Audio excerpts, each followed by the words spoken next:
बिस्मिल्लाहिर्रहमानिर्रहीम, अस्सलामु अलैकुम। मैं हूं करामत मुग़ल और मेरे साथ हैं ईसा नकवी। नकवी साहब, अब से कुछ देर बाद मुश्तरका मफादात कौंसिल का इजलास होने जा रहा है, जिसमें इलेक्शंस के इनकाद के हवाले से तकरीबन तमाम सवालों के जवाबात मिल जाएंगे और आगे का सियासी मंजरनामा भी वाज़ेह हो जाएगा।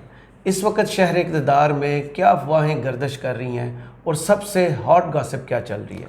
देखिए करामत मुग़ल साहब, इस वक्त चल रही है नूरा कुश्ती। अच्छा। और मंजरनामा हमारे सामने ये है कि जैसे हुकूमत से लड़ाई अच्छा हो गई है। सही। लेकिन ये ना बड़ा बड़ा दिलचस्प काम है। ये आखिरी 5 दिन का खेल है और इसमें जो तमाशे हम देख रहे हैं ना इस वक्त शहर इक़्तिदार में, ये भी शायद पहले इस तरीके से कम नहीं देखे गए। सही। आपने कभी देखा है कि वो कभी ख़वातीन के किसी मशहूर ब्रांड के ऊपर सेल लगती है ना, तो उस पर घूंसे लातें चल जाती हैं काफ़ी मरतबा कि लूट लो, उठा लो जो उठाना है। या यूरोप में जो लोग रहते हैं, जो ब्लैक फ्राइडे की सेल से आ गए हैं, कि कितना रश होता है। बिल्कुल, जिसे कहते हैं कि खिड़की तोड़ रश, क्रिसमस से पहले जिस किस्म का होता है ना। 5 दिन रह गए हैं और 5 दिन में आपको पता ना कि मैं, क्योंकि अब एक मेन स्ट्रीम चैनल के ऊपर 8 बजे का शो भी करता हूँ जी, तो हमें ज़ाहिर है कि बहुत सारे लोगों को इनवाइट करना होता है, मुख्तलिफ पॉलिटिकल पार्टीज़ के, कि वो आएँ हमारे शो में बैठें और अपनी पार्टी पॉलिसी के मुताबिक मुख्तलिफ जो डेवलपमेंट्स हो रही हैं उसके ऊपर अपनी राय का इजहार करें। सही। आजकल तकरीबन तमाम सियासी जमातों के जो लीडर्स हैं वो बैठे इस्लामाबाद में, लेकिन अवेलेबल कोई नहीं है। उसकी वजह पता है क्या है? चल ये रहा है कि जिसने जो स्कीमें मंजूर करानी हैं, जो पोस्टिंग ट्रांसफ़र करवाने हैं, जो फंड्स लेने हैं, जो असलहे के लाइसेंस, जिसने यूनिवर्सिटियों के चार्टर करवाने हैं, जिसने कोई ऐसा काम खांचा जिसमें लगता हो जो काम है वो, क्योंकि उनको पता है हुकूमत का दिन रह गया कम, तो इस वक्त तो चल रहा है शहर इक़्तिदार लूट लो जो लूटना है। अच्छा, इसी वजह से जो सियासी बैठकें हैं वो बहुत ज़्यादा हो रही हैं, क्योंकि सारे ही अवेलेबल है, अपने हलकों में नहीं है। वो यहाँ पर बैठे हैं और बैठ के आखिरी 5 दिन में वो कहते हैं कि सेल लगी हुई है, लूट सेल है, जो इस वक्त जाती, वो जिसे कहते हैं ना, भागते चोर की लंगोटी सही, और बहुत कम मुकाबला सख्त। तो बाकी कपड़े तो इन्होंने उतार लिए थे सारे, अब वो लंगोटियाँ खींच रहे हैं इस वक्त। सही। तो सूरत हाल तो शहर इक़्तिदार में ये चल रही है। अच्छा देखिए, जो काउंसिल ऑफ कॉमन इंटरेस्ट का इजलास होने जा रहा है ना, इस हवाले से एक तो कंवर दिलशाद हैं जो साबिक सेक्रेटरी इलेक्शन कमीशन इस वक्त पंजाब की हुकूमत में वज़ीर भी है, निगरान हुकूमत में जी, उन्होंने, और इरफान कादिर साहब सब जानते हैं, माहिर कानून है, उन्होंने भी खतरे की घंटी बजा दी है। ये जो नूरा कुश्ती है ना, इसको मैं एक्सप्लेन कर देता हूँ। देखें, एवरीबडी हैज़ टू अंडरस्टैंड कि ये काउंसिल ऑफ कॉमन इंटरेस्ट है क्या, और ये नूरा कुश्ती क्यों है। कि आपको कभी रज़ा रबानी का बयान, कभी शेर रहमान का बयान जो है वो आपको पीपल्स पार्टी के लोग कुछ बातें करते हुए दिखाई देते हैं, कुछ मुस्लिम लीग नून ये तासुर दे रही है, ये जानबूझ के ये सारी ना ये ड्रामेबाजी की जा रही है। सही। और ये ड्रामेबाजी मैं आपके सामने ना 2-3 चीज़ें रखता हूँ, फिर मैं आपको बताऊंगा ये काउंसिल ऑफ कॉमन इंटरेस्ट है क्या। आईने पाकिस्तान के तहत है ना, और इलेक्शन एक्ट 2017 के तहत, जिसको अब अमेंड कर दिया गया है, जो आर्टिकल 230 था उसमें जो निगरान वज़राए आला है उनका क्या रोल है, क्या वो इस मुश्तरका मफादात कौंसिल में बैठकर इस अहम तरीन नौयत का फ़ैसला कर भी सकते हैं या नहीं, और अगर नहीं करना है, जो पीपल्स पार्टी टसवे बहारी है, तो उनके पास क्या ऑप्शन मौजूद है। सही। आप यह हमें कहानी ना सुनाएं कि हम इलेक्शन का बर वक्त इनकाद चाहते हैं और हम ये चाहते हैं कि ये काउंसिल ये इस किस्म का फ़ैसला ना करे। यू हैव दी ऑप्शन, यानी कि जो आइन है उसके तहत मुराद अली शाह क्या कर सकते हैं, सही। पीपल्स पार्टी क्या कर सकती है, इवन मुस्लिम लीग नवाज और शहबाज शरीफ क्या कर सकते हैं। एवरीबडी हैज़ एन ऑप्शन, लेकिन जानबूझ के, क्योंकि देखें लोगों को इनका ख्याल है ना कि लोग, जाहिर है कि हमारे यहाँ आइन की किताब तक हर एक की एक तो दस्तरस में नहीं है, दूसरा अगर दस्तरस में हो भी उसको समझना मुश्किल, और लोग इतना एफर्ट नहीं करते। So I will explain during the video कि ये जो सारी ड्रामेबाजी और नूरा कश्ती चल रही है इस वक्त शहर इक़्तिदार में वो है क्या। लेकिन सबसे पहले तो जो खबर आई कि जनाब असम्बलियाँ 9 अगस्त को तहलील होंगी और हुकूमती इत्तेहादियों ने इत्तफाक कर लिया। अच्छा, मुख्तलिफ मामलात हैं, निगरान सेटअप, मरदमशुमारी, असम्बलियों की तहलील, इसके ऊपर मुशावरत हुई और इन्होंने ये फ़ैसला कर लिया कि जनाब जो काउंसिल ऑफ कॉमन इंटरेस्ट है वो नई मरदमशुमारी का मामला टेकअप कर लेगी, और वो जो फ़ैसला होगा, जो भी फ़ैसला देगी काउंसिल, वो काबिल कबूल होगा। अब ये एक नया ड्रामा है कि काबिल कबूल बैठना कि नहीं, खुद ही बैठना। ये बिल्कुल इस तरीके से नहीं है कि अगर आपके पास आपको उस फैसले से इख्तलाफ है तो आपके पास कोई आईनी कानूनी ऑप्शन नहीं है, ऑप्शन मौजूद है। तो ये ड्रामा जो लगा रहे हैं ना, ये ऑप्शन इस्तेमाल नहीं करना चाहते। सही। अब फ्रैंकली स्पीकिंग, ये रज़ा रबानी साहब हैं जब आपको पता है मिलिट्री कोर्ट्स का मामला, एक्सटेंशन का मामला, ये आते हैं, ये अपनी आंख को मलते हैं, रोते हैं, खड़े होते हैं, कहते हैं मुझे रजवाड़े में भेज दिया है, पहाड़ के भुट्टो बनने की कोशिश की गई है, अली भुट्टो बन जाते हैं जनाब, वॉकआउट कर जाते हैं, बिल की कॉपियां फाड़ के कहते हैं कि जनाब इससे बड़ा अन्याय, इससे बड़ा आइन पर सवाल किया जाए तो खामोश पीछे हट जाए, मेरे से मत पूछे।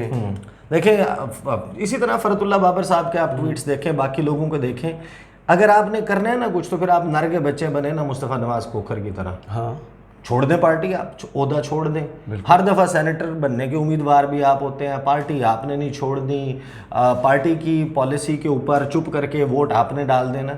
भाई वो है ना कतील शफाई साहब का शेर कि दुनिया में कतील उससा मुनाफिक नहीं कोई जो जुल्म तो सहता है बगावत नहीं करता। सही, यानी कि आप सारी कहानियां में सुना के रो के दिखा के चले जाते हैं।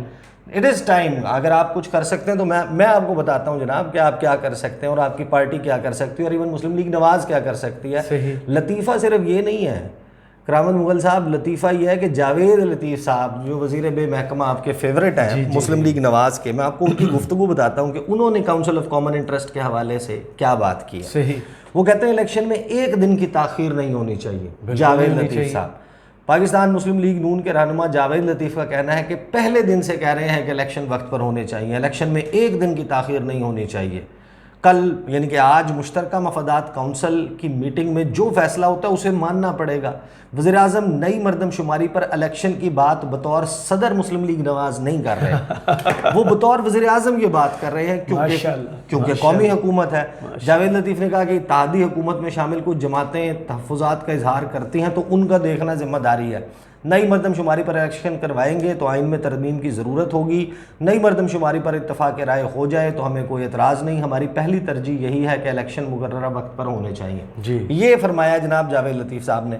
अब मैं आपको बताऊं कि जो इरफान कादर साहब हैं, बड़े नोन लॉयर हैं, वो ये कहते हैं कि, और वो बड़ी दिलचस्प बात कहते हैं, वो कहते हैं कि आइन में ये तो लिखा था कि 90 रोज़ में इंतखाबात होने, ये नहीं लिखा हुआ है कि अगर 90 रोज़ में इंतखाबात नहीं होते तो क्या होगा यानी क्या सजा, या हालांकि उनको ही इज अ वेरी सीजन्ड जी लॉ प्रैक्टिशनर। आप जब आंखें बंद करना चाहें तो क्या? नहीं जी भैया, जो आइन है उससे इनहराफ, उसमें एडर, अबैक्टर, फैसिलिटेटर ये बन चुके हैं, उसकी सजा मौजूद है। आर्टिकल 6 मौजूद है ना, आर्टिकल 6 आइन से आप इनहराफ करेंगे, एब्सोल्युटली उसको इन अबेंस रखेंगे, इल्तवा में डालेंगे आइनी प्रोविजन को, तो उसकी सजा मौजूद है। बिल्कुल। तो आप ये कह रहे हैं कि जनाब ये तो नहीं लिखा हुआ कि अगर 90 दिन एक्सीड कर जाएंगे तो क्या होगा? बिल्कुल लिखा हुआ है, आइन में लिखा हुआ है, आइन की किताब खोल के पढ़े ना। अच्छा, अब सेक्रेटरी साबिक हैं जो इलेक्शन कमीशन के, कमर दिलशाद साहब। अब जो कमर दिलशाद साहब बात कर रहे हैं ना, वो मैं आपको बताऊं तो आपको पता चलेगा कि कमर दिलशाद साहब कहाँ से क्या कहानी सुना रहे हैं। ये मैं कमर दिलशाद साहब की गुफ्तगू खोल लेता हूँ, जो ये बता रहे हैं कि काउंसिल ऑफ कॉमन इंटरेस्ट ने मरदमशुमारी की मंजूरी दी तो इंतखाबात फरवरी 2024 तक जाएंगे। अच्छा, ये फरवरी 2024 की कहानी है ही नहीं। जब मैं आपके सामने रखता हूँ ना अभी कि काउंसिल ऑफ कॉमन इंटरेस्ट क्या है, क्या इनके पास ऑप्शन मौजूद है। अच्छा, कमर दिलशाद कहते हैं कि जनाब कम अज़ कम 15 फरवरी 2024 तक जाएगा मामला। और इस हवाले से साबिक सेक्रेटरी इलेक्शन कमीशन कमर दिलशाद ने कहा कि काउंसिल ऑफ कॉमन इंटरेस्ट ने मरदमशुमारी की अगर दे दी तो फिर और इसका गज़ट नोटिफिकेशन हो गया, उस सूरत में इलेक्शन कमीशन कानूनी तौर पर अज़-सर-ए-नौ हल्का बंदियां कराने का पाबंद है, जिसके लिए इलेक्शन कमीशन को 3 माह की आईनी मुद्दत के अलावा इजाफी 3 माह दरकार है। ठीक है, इसका मतलब ये है कि ये कहानी सुना रहे हैं हमें कि मामला जाएगा फरवरी। और अब आप राजा रियाज साहब की गुफ्तगू याद करेंगे ना, आपके बहुत पसंदीदा अदाकारों में से। हाँ जी। वो ये कहते हैं कि नवंबर में इलेक्शन हो जाए, नहीं होता तो 2 साल नहीं होता। बिल्कुल। और 10 साल भी ना हो तो कोई फ़र्क नहीं पड़ता, कोई फ़र्क नहीं पड़ता ना। ठीक है ना। तो राजा रियाज साहब पता नहीं, अब राजा रियाज साहब पता नहीं यहाँ पे किसकी नुमाइंदगी कर रहे हैं। अब मैं आपको बताता हूँ काउंसिल ऑफ सिंध हाउस की ना जी। काउंसिल ऑफ कॉमन इंटरेस्ट है क्या। देखिए, हमारे यहाँ जो मुख्तलिफ सूबे हैं उनके यहाँ मुख्तलिफ मसाइल आ जाते हैं। पानी की तकसीम है फॉर एग्ज़ाम्पल, और दीगर ऐसी चीज़ें हैं जिसमें किसी भी सूबे का मफाद जो है, इंटरेस्ट जो है वो हर्ट होता है। सही। NFC अवार्ड का मामला है, इसी तरीके से जो वसाइल की तकसीम है NFC अवार्ड के तहत हो रही है, आपकी जो आबी वसाइल है उसके हवाले से मसाइल आ जाते हैं, तो उसके लिए काउंसिल बना दी गई आइन के तहत। अब वो आइन का जो आर्टिकल है 153 उसमें काउंसिल ऑफ कॉमन इंटरेस्ट वाजे है। एक काउंसिल होगी, प्रेसिडेंट उस काउंसिल को अपॉइंट करेगा, वज़ीर आज़म जो है इलेक्टेड प्राइम मिनिस्टर उसका चेयरमैन होगा। इलेक्टेड प्राइम मिनिस्टर जो है वो उसका चेयरमैन होगा। इसके अलावा उसमें जो चीफ मिनिस्टर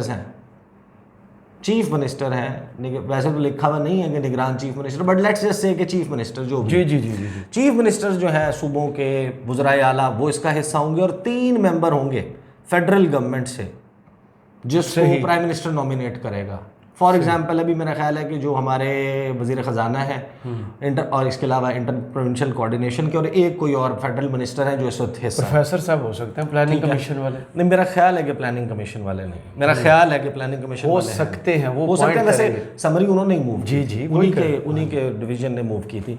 अच्छा, ये काउंसिल ने करना क्या है? काउंसिल शैल बी रिस्पॉन्सिबल दोनों हाउसेज मजलिस शूरा के लिए जी। अब इसके फंक्शंस और जो रूल्स ऑफ प्रोसीजर है ना, वहाँ पर आके ये बात वाज़ेह हो जाती है कि ये जो सारी कहानी सुना रहे हैं ना कि पीपल्स पार्टी अपना बता रही है कि हम तो बहुत मोतरज़ हैं कि इसकी वजह से डिले हो जाएगा। अगर डिले हो जाएगा तो आप अगर आज ये नहीं करते जो यहाँ पर लिखा हुआ है ना, इसका मतलब ये है कि आप झूठ बोल रहे हैं, सफ़ेद झूठ बोल रहे हैं, और आपको अगर इस पे एतराज़ है तो फिर आप ये करें जो यहाँ पे लिखा हुआ है। इसका मतलब आप अभी तक बिलीव कर रहे थे कि ये सच बोल रहे हैं। फंक्शंस और रूल्स ऑफ प्रोसीजर, काउंसिल जो है वो फॉर्मुलेट करेगी, रेगुलेट करेगी पॉलिसीज जो पार्ट 2 फेडरल लेजिस्लेटिव लिस्ट का है, सही, उसके मुताबिक जो मामलात हैं उनको जो है रेगुलेट करना है उसने, और उस पर डिसीजंस लेने हैं। काउंसिल 30 दिन के अंदर अंदर कायम कर दी जाएगी। जैसे ही वज़ीर आज़म ने हल्फ लेना है, हल्फ लिया 90 दिन के अंदर आपने कायम कर दी, और हर 90 दिन के अंदर एक इजलास बुलाना आईनी जिम्मेदारी है। शहबाज शरीफ साहब 11 अप्रैल 2022 को प्राइम मिनिस्टर बने हैं जी, और पहला इजलास होने जा रहा है आखिरी दिनों में पहला और आखिरी इजलास होने जा रहा है शहबाज शरीफ साहब के दौरे इक़्तिदार में। 90 दिनों का जो बाउंड थे, जो ये आइन कहता है कि उसमें होनी है। अच्छा जी, और इसके अलावा भी 90 दिन तो आईनी ज़रूरत है ना, इसके अलावा भी अगर कोई अर्जेंट मैटर, बहुत ही फौरी नौयत का मैटर आ जाता है तो किसी सूबे की रिक्वेस्ट पर भी वज़ीर आज़म पाबंद है कि वो बुलाएगा। सही, मुश्तरका मफादात काउंसिल का इजलास। आगे कहते हैं जो डिसीजन है इसका, मैं ये ज़रा स्पीड में जो है वो आगे निकल गया, मैं आपको बताता हूँ। जो इसका जो फैसला है ना, डिसीजन काउंसिल का, वो मेजॉरिटी के, अगर मेजॉरिटी ये डिसीजन लेती है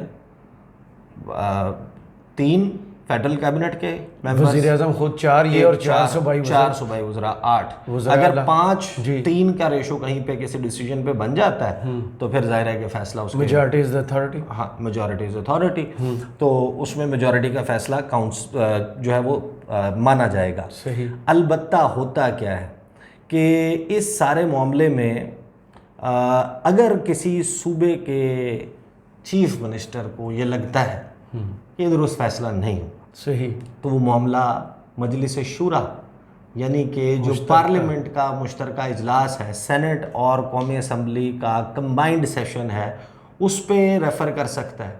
और फिर वहाँ पर देना जावेद लतीफ़ कहे ना कि जनाब नून लीग का तो ये मौक़िफ़ नहीं है, मुस्लिम लीग नून, आप अपने प्राइम मिनिस्टर को या आप अपने किसी मेंबर को कहें ना, आप का तो मोहसिन नकवी के साथ भी बड़ी ज़बरदस्त बॉन्डिंग है आपकी बात भी मान लेते हैं, और नकवी स्पीड, वो आपका तो बड़ा ज़बरदस्त रिलेशनशिप है। नकवी स्पीड ना बोल रहे हैं, मोहसिन नकवी स्पीड। आप जो जनाब क्या आप बलूचिस्तान के चीफ मिनिस्टर से नहीं कह सकते, आप KP के चीफ मिनिस्टर से नहीं कह सकते कि मामला रेफर कर दें मजलिस शूरा को, और मजलिस शूरा में फिर अजहर बानी साहब को कहे ना इसके अगेंस्ट वोट दें जी। वो कहते हैं जावेद लतीफ़ को पार्टी के अगेंस्ट नहीं जा सकते। जावेद लतीफ़ को कहें कि हमने तो ये सिर्फ जो है वो MQM के कहने पे बुलाई है, नून लीग का तो ये मौक़िफ़ नहीं है। हम तो कहते हैं कि 90 दिन में, एहसन इकबाल भी कहते हैं कि 90 दिन में हमारा ये मौक़िफ़ नहीं था, तो अब जाएं इसको भेज दें, वज़ीर आज़म को खुद कहें कि वो वोट दें इसके अगेंस्ट, क्योंकि उन्होंने तो हमें तो यही बताया ना कि उन्होंने ये इजलास और मरदमशुमारी वाला मामला MQM उनकी जो इत्तेहादी है उसके कहने पे बुलाया वो है नाराज और होगी हमारा उनका। ये मौक़िफ़ नहीं है, हमारा ये मौक़िफ़ नहीं है, तो फिर आप रेफ़र करें और मुश्तरका इजलास में अपने नून लीग के MNAs को कहें कि इसके अगेंस्ट वोट दे दें। सही, ठीक है। Interesting। अच्छा, ये है एक तो जनाब इसकी डायरेक्शन और इसके हवाले से जो आइन में लिखा है। देखें, if the federal government or a provincial government is dissatisfied with the decision of the council, it may refer the matter to Majlis Shura Parliament in a joint sitting whose decision in this behalf shall be final। के फिर कोई parliament भी decide हाँ, करेगी। तो अगर आज मुराद अली शाह साहब ये फैसला करते हैं बाकी सारे मेजॉरिटी से कि नई मरदमशुमारी पे इंतखाबात होने हैं, तो पीपल्स पार्टी कोई कहानी नहीं सुना सकती। मुराद अली शाह साहब उसके ऊपर एतराज़ उठाएंगे, मामले को रेफ़र कर देंगे जॉइंट सिटिंग पे। अगले 2 दिन में, 1 दिन में आप पार्लियामेंट का मुश्तरका इजलास बुलाएं, वहाँ पर रज़ा रबानी से लेके पीपल्स पार्टी के तमाम MNAs को खड़ा करें जो कहें नो। इसी तरह नून लीग में जावेद लतीफ़ साहब और ये सारे जो कहानी सुना रहे हैं, ये उनको बुलाएं और मुश्तरका जो इजलास है उसमें कहें नो। दूसरी बात आ जाए, ये जो कहानी है ना कि जो निगरान वज़राए आला है, जी जी जी, वो कैसे ले सकते हैं ये डिसीजन? वो तो इलेक्टेड रिप्रेजेंटेटिव्स ही नहीं है, और सूबे ने तो सूबे के वोट ही नहीं दिया हुआ, लोगों ने तो नहीं वोट किसके दिया, हैं? उनको तो किसी MP ने तो नहीं इलेक्ट किया। ANP के रिप्रेजेंटेटिव या पीपल्स पार्टी के हैं जी, या वो जो भी सरदारी बात ही साहब नहीं का थी। बेटा या वही ना पीपल्स पार्टी। हाँ ठीक है ना। अब जो आइन जो कानून है इलेक्शन एक्ट 2017, उसका आर्टिकल 230 क्या कहता है कि फंक्शन क्या है केयर टेकर सेटअप का, जो केयर टेकर गवर्नमेंट है या केयर टेकर चीफ मिनिस्टर है निगरान, उसने नंबर 1 परफॉर्म करना है ऐसे मामलात डे टू डे मैटर्स जो कि कार्य सरकार चलाने के लिए निहायत ज़रूरी है।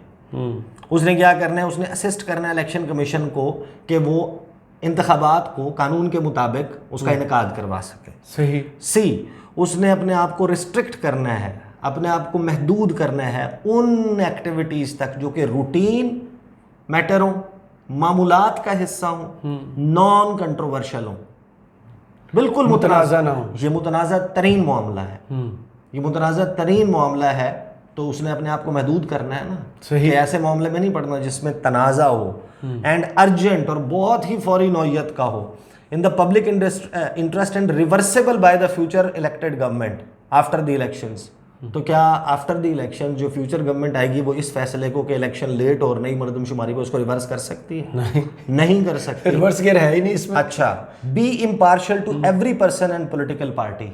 तो तहरीक इंसाफ पॉलिटिकल पार्टी तो है ना, तो he has to be impartial, गैर जानिबदार होना है कानून के मुताबिक। बिल्कुल, कानून को मानता आइन हूं, के लेकिन मुताबिक। कानून और आइन को मानता नहीं, ये कानून है। हाँ। ये एक्ट है, इलेक्शन एक्ट जिसको मैं पढ़ रहा हूँ। अच्छा, फिर केयर टेकर गवर्नमेंट क्या नहीं कर सकती, ये भी लिखा हुआ है, take majority major policy decisions नहीं ले सकती। तो इसी के लिए तो उन्होंने की है ये मेजर पॉलिसी डिसीजन, अमेंडमेंट्स।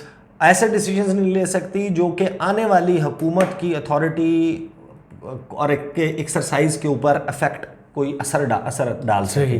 फिर इसी तरीके से जो है वो कोई भी ऐसा मेजर कॉन्ट्रैक्ट नहीं कर सकती जो कि पब्लिक इंटरेस्ट के हवाले से डेट्रीमेंटल हो। अच्छा, बाकी और बहुत सारे पॉइंट्स हैं, लेकिन इसमें एक आखिर में जो है ना बहुत इंपॉर्टेंट पॉइंट है, पॉइंट नंबर जी। वो कहता है कि अटेम्प्ट ऐसा कोई फैसला नहीं कर सकती जो अटेम्प्ट हो टू इन्फ्लुएंस द इलेक्शंस, असरअंदाज इंतखाबात हो। हाँ, इन्फ्लुएंस हो सकें जिससे इंतखाबात, और जिससे किसी भी मैनर में इन्फ्लुएंस हो या एडवर्सली अफेक्ट हो फ्री एंड फेयर इलेक्शंस। अब आप मुझे एक बात बताएं, नई मरदमशुमारी और नई हल्का बंदियों के तहत जब इंतखाबात होंगे तो इन्फ्लुएंस होंगे ना, डिलिमिटेशन तो होगी, ये सारा मामला तो हो गया। ये फैसला निगरान हुकूमत के करने का नहीं है, ये मामला करना है वो हॉस्पिटल्स के विजिट करें, रोड्स बनाए, नहीं वो बाकी सब कुछ भी कर रहे हैं। आप आटा तकसीम कर एक्सप्रेस रहे हैं। ट्रिब्यून की खबर है, दाने स्कूल वाली तकरीब में बैठते हैं। नहीं उसके अलावा खबर है बड़ी बड़ी इंपॉर्टेंट कि मोहसिन नकवी साहब की जो हुकूमत है वो अब इजलास पे इजलास कर रही है, और वो कर क्या रही है, जो गुज़श्ता हुकूमत के प्रोजेक्ट्स थे उसके अलावा लाहौर के उन्होंने लिस्ट दी है कोई 1 दर्जन से ज़ायद, अंडरपास, फ्लाईओवर, रोड वाइड 11:45 वाला टाइम। अच्छा, मैं आपको सिर्फ इसमें मैं आपको एक टिप कहते हैं ना कि मैं आपको एक हिंट दे देता हूँ, आपको हिंट दे देता हूँ। आपको एक बात बताऊँ, कोई रोड चौड़ी हो, कोई फ्लाईओवर बने, कोई अंडरपास बने, कोई भी ऐसा मंसूबा होता है ना कनेक्टिविटी का, एक बात याद रखना, उससे ज़मीनों की जो इर्द गिर्द ज़मीनें हैं ना, प्राइस बढ़ जाती है, या बढ़ जाती है या गिर जाती है। बिल्कुल ऐसे ही है। तो पता नहीं ये 12-14 मंसूबे जो उन्होंने लिखवाए हैं, किसकी आप कीमतें बढ़ा रहे हैं, किसके कहने पे बढ़ा रहे हैं, किसकी आप गिरा रहे हैं, अपनी हो, किसकी आप नहीं। मैं तो इल्ज़ाम नहीं लगा सकता ना। हो सकता है, मैं हो सकता है भी नहीं कह रहा, मैं तो कह ही नहीं रहा ना। मैं आपको सिर्फ ये ज़रूर बता रहा हूँ कि इस किस्म का कोई भी मंसूबा, कोई भी कनेक्टिविटी का प्रोजेक्ट में नहीं होता। खेतों में से अगर सड़क निकल जाए तो उस खेतों के लेफ्ट राइट के ऊपर रिंग रोड रावलपिंडी का मंसूबा आपके सामने सारा वाज़ेह कर दिया दिया। ये सारी कहानियां, I will not point fingers. Karamat Mughal साहब, आसान सी बात है, ये नूरा कुश्ती है, ये ड्रामा है। फिर 3-4 फेसेस अपने आगे लगा के शेरी रहमान साहब और वो रज़ा रबानी साहब कह दें जनाब हमारा चीफ मिनिस्टर हमारी बात नहीं मान रहा, हमारी पीपल्स पार्टी की बात नहीं मान रहा, बिलावल भुट्टो जरदारी की बात नहीं मान रहा। बिलावल ने कहा है ना जो इत्तेफाकियों का इजलास है बर वक्त होने चाहिए, तो जनाब उसकी कमर के ऊपर थपकी दें। आज जनाब हिम्मत पकड़े, फिर मुराद अली शाह साहब हिम्मत पकड़े, मामला भेज दें और फिर देखते हैं कि क्या सही सब कुछ वाज़ेह हो जाएगा। बहुत शुक्रिया ईसा नकवी आपके तज़किए का। कमेंट्स बॉक्स में ज़रूर बताइएगा ये वीडियो आपको कैसी लगी। इजाज़त दीजिए, अल्लाह हाफ़िज़।